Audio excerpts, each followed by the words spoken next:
जिल्ह्यामध्ये मुख्यमंत्र्यांचे लाडके भाऊ वाऱ्यावरच आहेत। मुख्यमंत्री प्रशिक्षण कार्य योजनेतल्या कर्मचाऱ्यांना 2.5 महिन्यांपासून ना नियुक्ती मिळाली आहे ना वेतन। मुख्यमंत्र्यांनी घोषणा करूनही जिल्हा पातळीवरील कारभाऱ्यांकडून योजनेतल्या कर्मचाऱ्यांची नियुक्ती आणि वेतन देखील देण्यात येत नसल्याचा प्रकार समोर आलाय। 5 जूनपर्यंत प्रश्न मार्गी लावा, अन्यथा राज्यभर बेमुदत उपोषणाचा इशारा तुकाराम बाबा महाराजांनी सरकारला दिलाय। याची मुदतवाढ सरसकट पूर्ण महाराष्ट्रातील 1,34,000 विद्यार्थ्यांच्यासाठी त्यांनी दिली।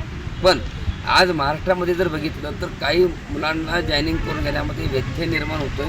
ग्रामपंचायतमध्ये 5%ची एक अट त्या ठिकाणी सांगितली जाते।